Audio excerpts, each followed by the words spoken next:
positions at the school feel a tremendous responsibility to be good stewards of what God has provided us, to make sure that we're good stewards of what those early families did. You're listening to Peachtree Corners Life, a podcast sharing ideas, opinions, and news about the city of Peachtree Corners, the community we live in, and the people that are your neighbors.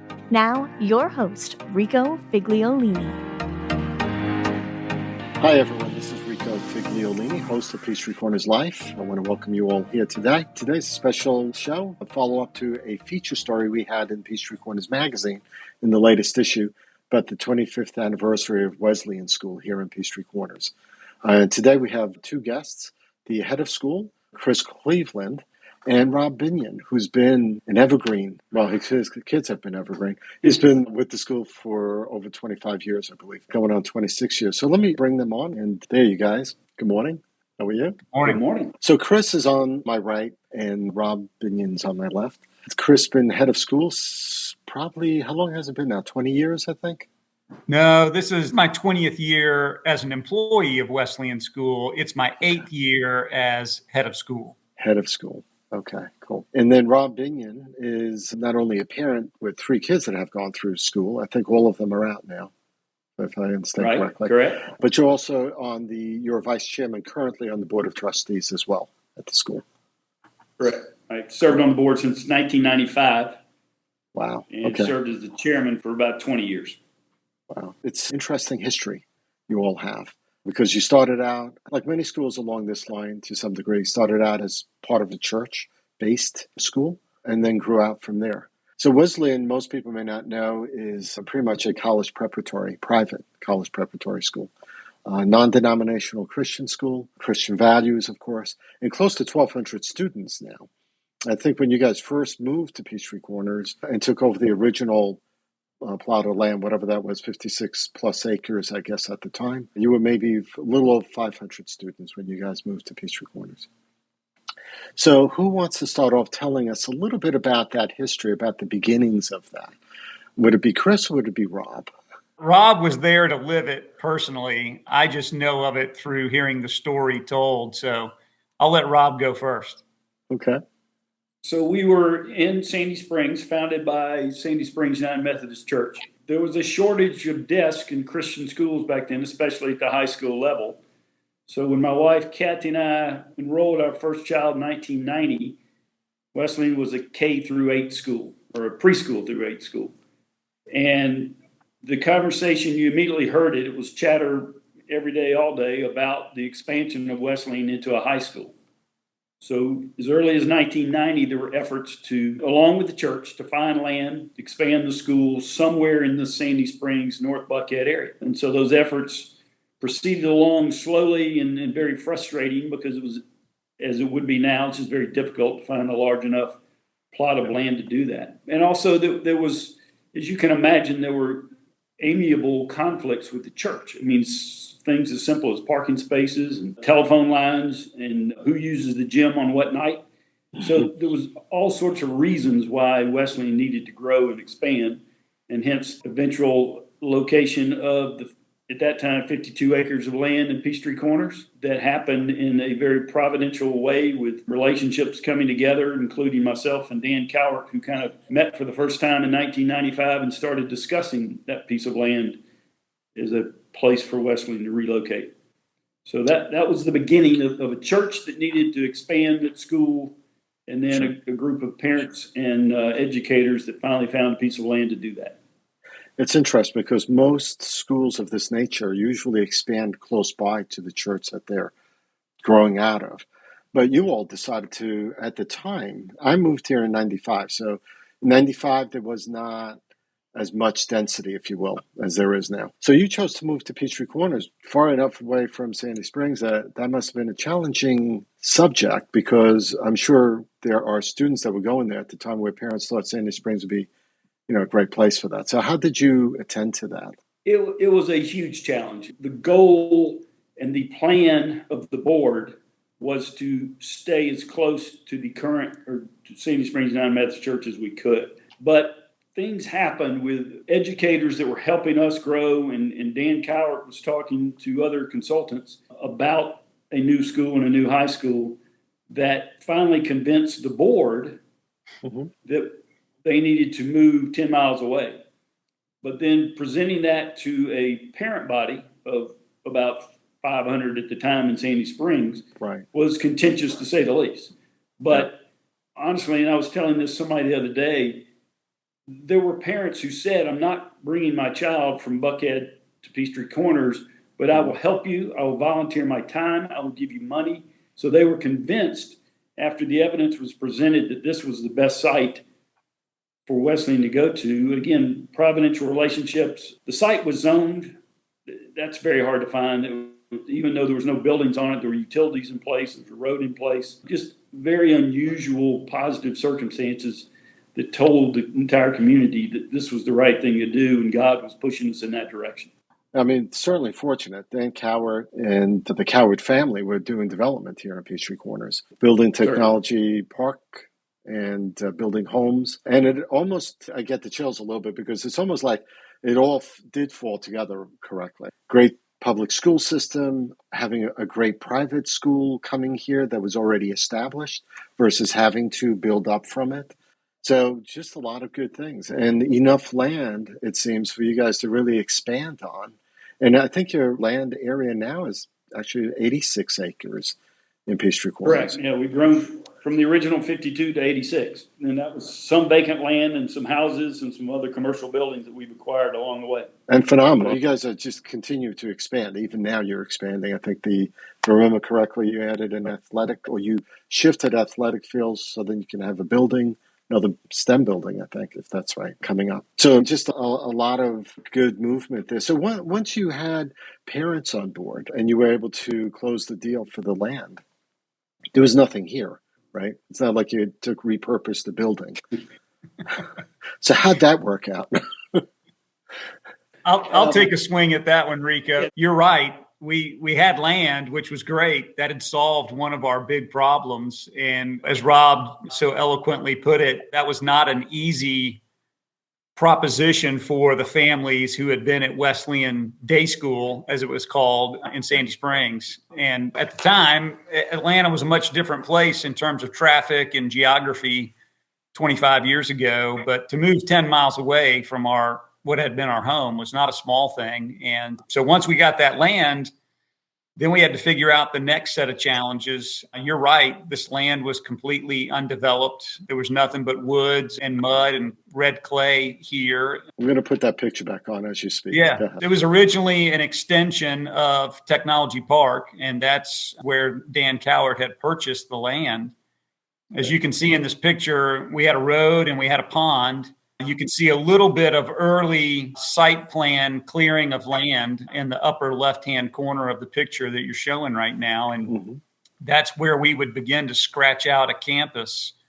So we brought out 15 trailers. We didn't call them trailers, of course. We called them modular educational units because we think that sounds better to people when we're trying to convince them to send their children to school at Wesleyan. We started construction on our first building, which would be Marchman Gym. And the picture you're showing now, you can see in the upper right-hand corner, the trailers as they were assembled. Marchman Gym is the structure that's at the top center of the photo. That was our all-purpose building. It had a stage at one end. It's where we had chapel. It's where we had plays and performances and the arts. It's where we did assemblies, where we hosted parents' night. It was the only building we had on campus where we could fit everyone. And so that spring and summer of 1996 was spent getting those trailers positioned and anchored down and building Marchman Gym. But it's interesting that at the same time we were doing that, we were trying to get families to apply to the school. And we really didn't even have a school to let them tour. And we were trying to hire employees to work at this place, and we couldn't even show them what their classroom would look like. And so it was quite a scramble from January of 96 until Labor Day of 1996, just to get to a point where we could open the doors and have classrooms and bring children in. And that was a busy time, but a really encouraging time in the history of the school to see people rally around this vision and this idea of what Wesleyan could become one day, but to be a part of it from the ground floor. And we like to call those people pioneer families. Rob and his family were a pioneer family, not only as parents and students, but Rob is a member of the Board of Trustees. And it was a lot of flying by the seat of our pants, a lot of praying, and a lot of trusting God that he would show up and fill in the blanks for us, because there was probably a lot more blanks than there were answers in those early days. And at the time, even, you hired, or the board hired, the first headmaster of the school that's in Peachtree Corners, and that was Zach Young, graduate of University of Virginia and Harvard University. And he was a master fundraiser, if I understand correctly. Did that come together? I guess that came together well, because when you have a building program, you have to have a fundraiser. So how beneficial was that to be able to have someone that was and had experience in doing that? Yeah, Rob lived through that, so I'm going to let him talk about that a little bit. And that's another miracle. I mean, the idea that Zach Young, who was born and raised in Buckhead, went to school himself at Westminster. Honestly, when we first talked to him, he had very little idea where Peachtree Corners was. It was outside the perimeter is all he knew. He didn't really understand the idea that that community would commit and support an independent Christian school. So he had to be convinced of that, but God was the only one that could convince him of that. We tried, and then he and his wife walked the site one Sunday afternoon and were just convinced that God was calling them there to help build the school. And so we, the board, and most people that start some kind of enterprises always think about banks and debt is the way to get going. And one of our first meetings with Zach, when we first started talking to him in October, November of 1995, was that no, debt will not build and sustain a school. So we need to start raising money now, which was his background. He knew how to do it. He knew where to do it and who to talk to. He was the connection, but he also had a heart and a mind for Christian education and hiring the right people to put in place to build this school and build the curriculum and build the Christian programs that are now, part of our legacy. So yes, Zach was the miracle of the personnel, and now we're 200 strong, and there are people that are all really descendants of Zach and his idea from the beginning. So he did help us push it to the next level. Amazing. You guys started with, obviously, the Marchman Gymnasium, soccer field, 15 classrooms, module, as they were. What were the next few buildings that you all thought you needed to start building to get that progression? Well, the key was the high school, because we had been talking about it. We, being the parent community in Sandy Springs, have been talking about this for years, and people were tired of hearing about the high school. So it became evident that, all right, if we want to make it abundantly clear we're going to be a high school, the first building needs to be the high school building. Mm-hmm. So what is now known as Clegren Hall, named after Gwen Clegren, who was a fantastic educator in the metropolitan Atlanta area for decades. That became the first true building project that we started. And we started raising money for that. And it was a building that we could expand along the way. But as the fundraising was successful, we were able to build out the whole building and open that building, I think, a year and a half later to our high school students. And then there were some amazing things. There's a man by the name of Malcolm Powell that lived in Peachtree Corners. He's actually a developer himself, along with Jim Cowart and Dan Cowart. And we were trying to raise the money for the high school building. And Malcolm comes to us and says, well, if you're going to have a high school building, you need a football field. And we're kind of like, one step at a time, Malcolm, we need the high school building first. So if you're going to give us money, please give to the high school building. He says, no, you'll raise the money for that. I want you to build a high school stadium. So now Robinson Field, Henderson Stadium exists because of Malcolm's insistence that you had to have the football field along with the high school building. Amazing. And at the time, Norcross High School, was Norcross High School there actually at the time? No, it was still over on Beaufort Highway in Beaver Road. That's right. And then they moved across from Spalding Drive from you all. That's right. In 95, it wasn't there. 96. Amazing that both high schools are actually across from each other, private and public, and the things that go on. So even regulating the football, when the football games are running and stuff, the traffic on that road can be challenging. So you got the commitment for the football field. That wasn't actually built before the high school, though, I would imagine. Or was it? They ended up overlapping. The building projects ended up overlapping with each other. But certainly, Rob's right. The school was fully committed to building the high school building first. And just in the course of that process, providentially, Malcolm Powell came our way. And with that strong desire to see the football stadium, we decided to go ahead and engage in that building project as well. But Rob is right in that the whole impetus for the move from Sandy Springs to Peachtree Corners was to add a high school. And so in many ways, that had to really be our first significant building project. I think, if nothing else, to maintain our credibility and our word that we had given to our families that this was the direction we were heading. But I can't tell you how unusual that is in most schools. Usually schools build their lower school first. And then as the school grows, they then build a middle school and then eventually build a high school. And so it's unusual that we would do that first. But I also think it benefited our families because they felt like that they were a part of creating a building that their children would actually get to use. So, our middle and high school families were fully invested in supporting with their sacrificial giving the building of a high school building because they realized their children were going to be able to benefit from that versus I don't know if their engagement would have been as high if they were building a lower school building that their children would never have the opportunity to actually go to school in. And so in a way that only we believe God could orchestrate, that fundraising strategy and that order of building the buildings really served the school well.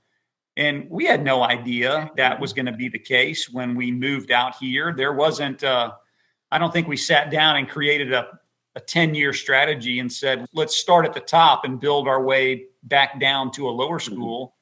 We just felt like that was what we needed to do because that was the whole reason why we made the move from the church property to begin with. And to go back to Zach Young, I can't state strongly enough. He was the exact person we needed at just the right time. He was God's man in God's timing to do the job, because if you had sat down and written a description of what do we need more than anything else, you would have ended up writing a description of Zach Young, somebody who brought credibility, who brought experience, who brought fundraising expertise, who had been a part of construction projects at a well-respected independent school in the Southeast.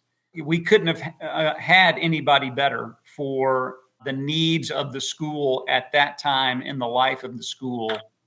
And so when we look back on those early years, Zach Young coming to Wesleyan is really one of the miracles of the birth of this campus in Peachtree Corners.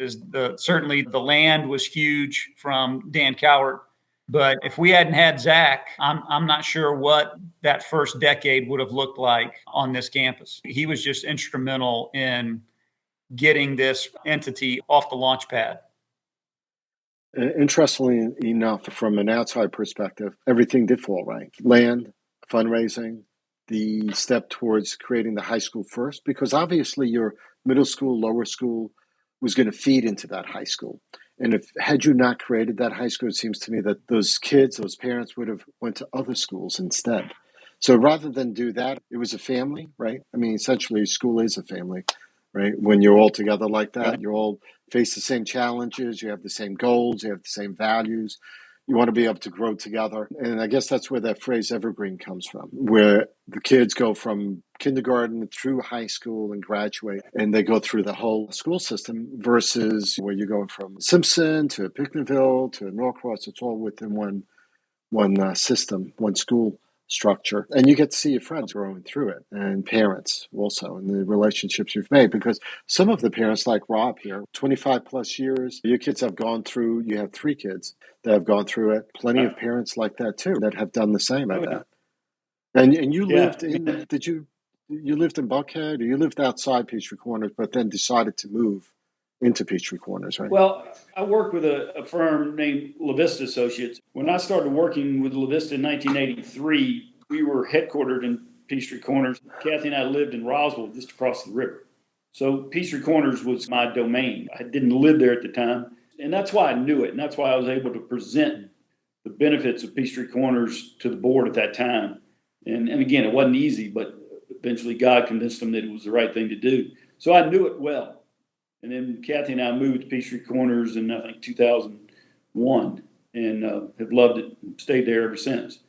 My two older children started at Wesleyan in Sandy Springs, and then my youngest daughter started in kindergarten at the Peachtree Corners campus. And I think that was from 1990 to 2009. So it was 29 years of being a parent. Wow.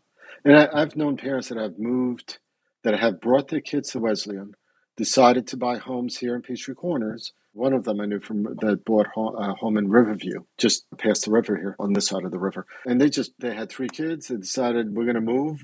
Let's just move and be there while the kids are going to Wesleyan.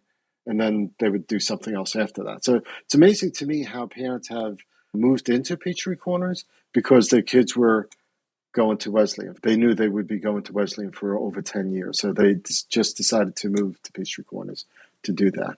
I'll add to that, Rico, that because I'm in commercial real estate and work with companies looking to locate their businesses, the entire amenity base of Peachtree Corners is attractive to people. And they decide to bring their businesses there for a lot of reasons. And Wesleyan's one of them, the Forum's one of them, Norcross High School is one of them. The churches, the nature trails, all of it's part of it. And when they come to a place like Wesleyan, they see that, and they say, yeah, I want to move here and also want to move my business here. It's really been remarkable from all those perspectives how the community has kind of grown together. Yeah, no doubt. And I foresee with companies like Intuitive, they're going to be expanding a 5-6 building campus with 1,200 new employees, that some of those families may decide to have their kids attend Wesleyan or Norcross High School. Well, that's a good example. And they already have. Some of the current Intuitive employees' kids go to Wesleyan. So, yeah, you're right. And like you said before, the amenities of Peachtree Corners, the city of Peachtree Corners, we should say. Because before that, yes, we were considered Peachtree Corners, but now that we're a city for the past decade, that provides so much backbone, I think, to the things that are expanding here. Like you said, multi-use trails, the town center. Eventually, I'm hoping an arts center as well, and no doubt that we're walking towards that as well. Schools, IB programs run through Simpson, Middle, Pictonville, and Norcross. Norcross has some of the best sports teams in the state that have won state championships, as well as Wesleyan and some of the other private schools. So there's a lot going on here. And the expansion of the campus, let me put on this picture, going from those modules in that one building to the campus that you are today, and the sports fields, and the ability to have some of the administration actually live by the campus as well. All great stuff. Did you imagine at some point, did you think of it going this far? I guess that's a question for Chris, really, right? How'd that go? What's the vision at this point? Where are you going to go next? Rico, first of all, when we look at that picture, again, I've been at Wesleyan for 20 years. Rob's been here 25 plus. It's awe-inspiring for us, not in a prideful way, but just it's hard for us to believe what God has done at our school. And we're humbled by that, and we're so grateful for it. And I think there's 2 things. One is those of us who are in leadership positions at the school feel a tremendous responsibility to be good stewards of what God has provided us, to make sure that we're good stewards of what those early families did, their sacrifices, their sacrificial giving, and the leadership decisions that were made in the early years of the school. We want to honor that and make sure that the school always is growing and getting better. And when I say growing, it doesn't necessarily mean in size. We like our enrollment. We're not looking to get larger from a student perspective. But I also think from a stewardship standpoint, we have to always ask ourselves the question, what can we do to get better? Let's never stop making the Wesleyan experience better for students and families. Sometimes that may mean purchasing additional land. Sometimes it may mean building a new building. It could be adding a new academic program or a new program in service or in the arts or in athletics. But we want to be committed to being a place that never stops getting better. And our hope is that in getting better, it's not about saying to the world, look at us, look how good we are. But this is how we honor, first and foremost, how we honor God and how we honor the people who were here in the early years of the school who created this place. And our goal is to continue to attract families to the school, to attract families to Peachtree Corners. And you do that by not standing still. You do that by pushing yourself and asking yourself the question, how can we make the school experience better so we draw more families? And for us, for our mission, it's so more families can be exposed to the gospel and to learn more about their faith. And in the process, we believe they're going to get a great education and be a part of a community that extends beyond our campus. Cool. Have you, over the past 2 years now, just to shift a little bit, COVID has been a challenge for lots of schools. It's been 2 years now going on. It's just like everyone's learning and companies are learning. We're doing remote video now where I was doing in-person podcasts, but doing the remote stuff is actually not a bad thing, even past COVID, I think. You had challenges. I know the school handled that well because we covered some of that. But how did the school handle challenges of COVID over the last 2 years? It was tough, Rico. You're right. It was really difficult, and it felt like we were building the plane at the same time we were flying the plane. And it really stretched us as a school and as a community. But I think the Wesleyan community rose to the challenge. I really commend our students and our parents. They have been tremendous in doing what we've asked them to do in terms of COVID protocols. But my hat's really off to our amazing faculty and our amazing administrative team that has just done a remarkable job of continuing to move the school forward and continuing to provide a great education and to meet the mission of the school. We've been through what everybody else has been through. When it first happened in March of 2020, we were right in line with other schools that shut down and did education completely remotely. And that's not in our wheelhouse. We're a place that wants to be all about personal relationships and building relationships with students. And it's really hard to build and maintain relationships through a computer. And it felt really out of place for us. It felt like we were delivering instruction, but it was really hard on that relational piece. That summer of 2020, we regrouped and came to realize pretty quickly that the upcoming school year, the 2021 school year, was going to be unlike any other. And we developed what we referred to as our hybrid plan, where students were on campus every other day in our middle school and high school. Our lower school students were on campus every day. And again, wearing masks and maintaining social distancing, those are challenging things for children ages 5 to 18. It's really hard to maintain those things, but our students did a remarkable job, and our teachers really hit a rhythm of this model of what I would call split instruction, where half of their class was live in front of them in person, and the other half of their class was live online. And I'm just still amazed at how well our teachers adapted to that new system. And coming out of last school year into this summer, we were optimistic that we could hit the current school year with a little more normalcy, and that has been the case. We've been mask optional since the start of school, and that has worked for us. Our numbers have been relatively low within our community, and we're so thankful that those numbers continue to decline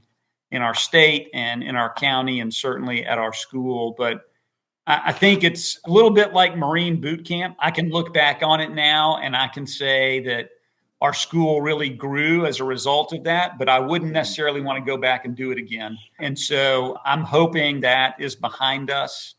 But my hope and prayer is that our families would say that we didn't just survive that time period, but we were able to thrive throughout that difficulty. And I think it made our community stronger as a result of that. I would imagine you guys learned quite a bit too. When there are days where maybe because of storms or ice storms and stuff, it becomes a digital day versus just a snow day. Although I know most kids probably would hate that. It's not a snow day; it's a digital day. Darn that incident. Yeah, I got to be honest, Rico. I'm a big believer in snow days. They're rare enough in the South that I feel like if you really have snow, man, you ought to let children go out and enjoy that. That's a part of childhood. But I think you're right. If we got into a situation where we had a prolonged weather-related closure of school, we could pivot pretty quickly into a digital model that would allow students to continue to progress in their classes and not feel like we were losing time and had to make up for missed school days and encroach on summer vacation. And I think there's some other things that we've learned from COVID that we're going to maintain, even though we're hopefully moving out of that type of educational setting. But we've learned some valuable lessons about meetings and being more streamlined in our meetings. We still conduct a handful of meetings. We still have some online options. I think we've learned some things about orientation for new students and new parents that we experimented with during COVID. And we like some of the things that emerged from that. So we're going to keep some of those things. But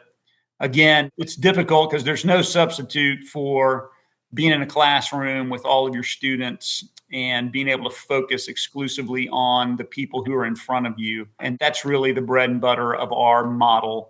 And we're hoping and praying that we can continue with that throughout the course of this school year. Interestingly enough, I think it's the same thing with business. Although some jobs can be done remotely effectively and probably even more effectively. But there are other jobs where obviously you want your staff in where they can be because you learn from each other, right? It must be the same thing with teaching institutions as well. Teachers learn from each other, different styles, different ways of doing things. If you're introducing a new program, it's easier to implement it maybe if you're in person versus everyone's scattered. So you all have done well, obviously, going through this. I know Gwinnett County schools have had their challenges. My son goes to Norcross, and he had one digital day, which was Friday, and a 4-day week that during that time became a 5-day digital week, essentially. So he was already doing and used to a digital day. So going for him, it was no different. And in fact, he felt he learned better most classes that way, although not math. So he would have probably preferred in person for that one. But otherwise, everyone's a little different. All, kids are a bit different also in who learns better online. The fact that a lot of kids are online, I think, also probably didn't make it that much more difficult for them, at least the higher grades. The lower grades, I can see some challenges there. So what are you all planning over the next few years? Do you have any goals that you want to share that Wesleyan School is looking to do over the next 5-10 years? Sure. Thank you for asking. I think there are probably two academic programs that we are most focused on right now. One is our STEM program. And really about 4 years ago, we identified STEM as an area that we didn't feel like we were serving our students and our families as well as we could. We had more of what you would describe as a traditional computer science model and not much focus at all on things like programming and robotics and coding and engineering and design. So we hired a director of STEM 4 years ago. He's in the start of his 4th year now. And we challenged him. We said, we want to build a comprehensive K-12 STEM program. And we also had an idea that we might need to build a new building to house that program. But we felt that it was important to build the program first and let the program dictate the space and not the other way around, where we built the space first and then tried to create a program that fit into the new space that we created. So we've seen tremendous growth in our STEM program over the last 3 years. Every student from kindergarten through 6th grade is getting exposure to things like robotics and coding and engineering in an age and developmentally appropriate way. And then starting in 7th grade, students have the option from 7th through 12th grade, to choose STEM courses as an elective in their schedule. And we've seen a growth rate of 72% in enrollment in those elective STEM courses over the last 3.5 years. So there's definitely a demand. There's definitely an interest. We feel like we're doing a much better job of meeting that demand and that interest. And now we are having discussions about adding a new academic building on campus that will house our STEM program. We'll also hopefully create some larger science labs for our science program. So that's an area that we're spending a lot of time right now and a lot of energy. And we are in the fundraising process to raise money to build that new building on campus that we hope will take place in the next 2 to 3 years. We've also started an academic resource center at our school.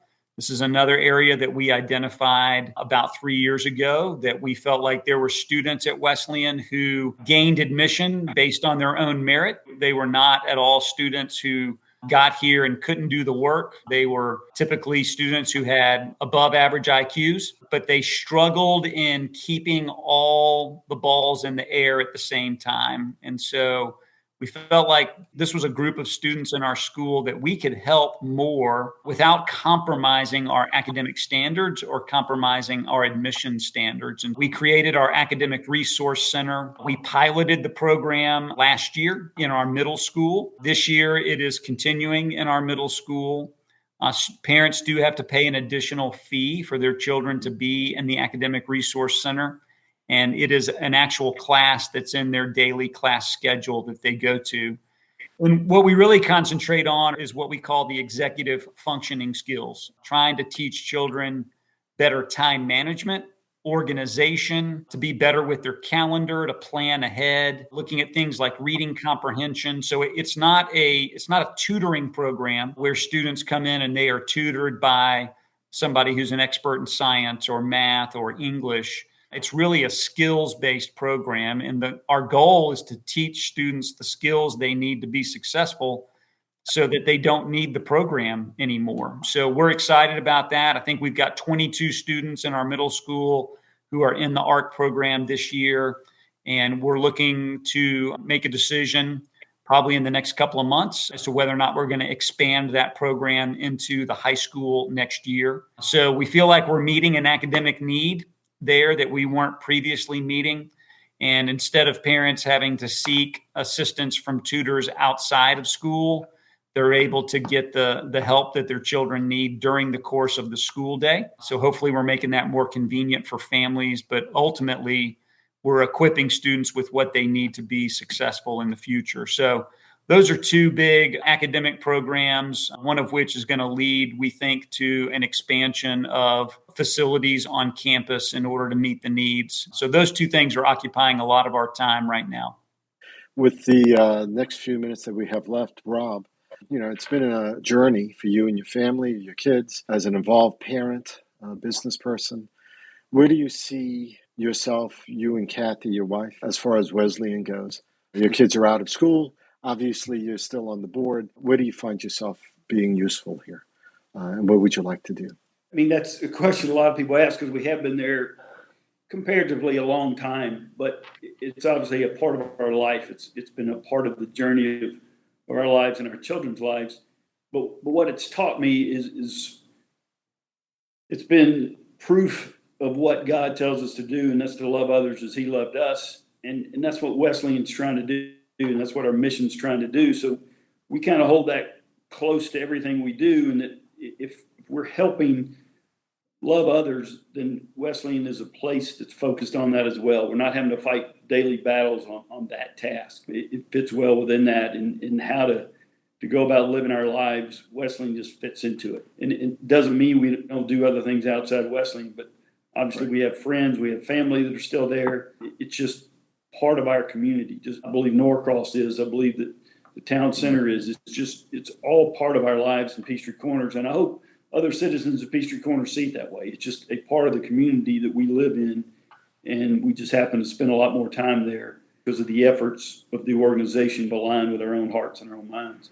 So there's no retirement date. If I just need to sit on the park bench in the quad and help pick up trash. 20 years from now, that's what I'll do. It's part of our lives, part of our community. We love it, and we think it's doing good things for all people, both in Peachtree Corners, Gwinnett County, the state, and our country. I love to see the kind of programs that we have at Wesleyan be in every school. The future is just to continue to lead our lives through Wesleyan and hope that it glorifies God in the way we do it. Well, I appreciate you guys being on the show with me and talking about the school. Chris, where can people go to find out more information about Wesleyan? Yeah, thank you, Rico. The easiest way to do that is to go to our website, wesleyanschool.org. It's a great website. I invite people to go there to learn more about our school. If you're a prospective family, there's certainly a whole section of our website that's dedicated to prospective parents and the admissions process. But certainly you can learn about every aspect of the school from the website, from our academic programs to arts and athletics, and really just a life of the school. We're a community within a community. We're very proud to be from Peachtree Corners, and we love the Peachtree Corners community. We would like to believe that Wesleyan School has been good for Peachtree Corners, and we certainly feel like Peachtree Corners has been good for us. And we're always looking for ways to be more actively involved in the life of the Peachtree Corners community. And we certainly invite people to investigate Wesleyan School, to learn more about us, and to be a part of our community as well. Great. Peachtree Corners Magazine is actually going to be a sponsor of the Wesleyan Artist Market, another event that's actually coming back in person, it seems, for 2022. So I'll be meeting with the team that's handling that this Friday. So can't wait to see that go on. Guys, thank you. Chris Cleveland, head of school, and Rob Binion, parent, longtime parent, and also member of the Board of Trustees of Wesleyan. I appreciate you guys being with me this morning. Thank you. Thank you, Rico. Thank you. Bye, guys.